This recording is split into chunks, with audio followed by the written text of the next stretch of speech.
I am Greg Maxton, and this is a summary of our council meeting that was conducted on June 6, 2024.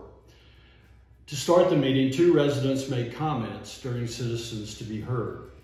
First, Wes Pieper spoke about the property tax exemption for residents over the age of 65.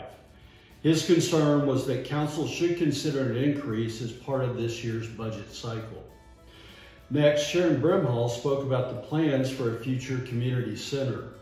She stated the community center should be put on hold until a policy is developed which determines the use of the facility and the parking issues surrounding the facility are resolved.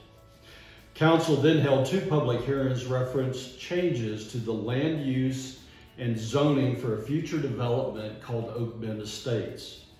Following the hearings, council had two consideration items related to this.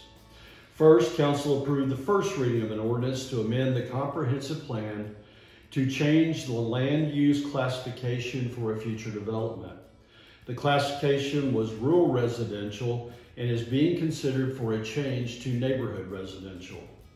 Next, council approved another first reading of an ordinance to amend the zoning classification from rural residential to neighborhood residential. Now, both of these items will be reviewed at the next council meeting for approval. Council then approved the second reading of an ordinance to establish stop signs within the city limits. As part of this discussion, council decided not to include an additional stop sign at the three-way intersection of Battle Intense, High Echelon, and Hansel Drive. There were several other stop signs that had already been placed in new developments, and these were added to the city's code of ordinances. Last, council approved entering into a participation agreement with the Alamo Regional Security Operations Center. City Council then received an exceptional report on the study of our current fire and emergency medical services for the city. Overall, the report showed the services being provided to the city were in good shape.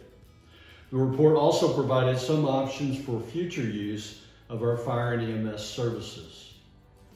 Council's last agenda item was a workshop on developing the budget for next year. The Public Works and Public Safety departments presented their specific budgets along with some requests to support operations for the upcoming year. This information, along with the other directorate budgets, will be reviewed later this summer to determine the overall city budget for fiscal year 2024-2025.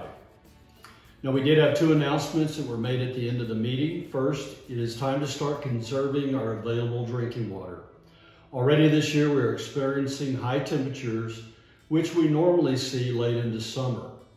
We have been in stage 2 of our drought contingency plan since last August, and the aquifer and Canyon Lake levels have remained low during that time period. We need to take steps now to conserve the water we have so that we don't go into extreme conservation methods later into this summer. And I'm sure all have heard by now that Ralph Fair Jr., the father of our city, passed away on May 29th. A celebration of life ceremony will be held on June 14th at 2 p.m. in the First Baptist Church of Bernie. The family welcomes all residents to attend this ceremony. Now, the intent of this video is to provide a quick recap of the meeting to keep residents informed about what went on during the council meeting. Since I do not go into a lot of detail on each of the items, I may have raised some questions or you are looking for additional information on each of the topics. If you are looking for additional information or have questions, please contact myself, any of your council members, or our city staff, and we'd be glad to provide you the information that you're looking for. And thank you for watching.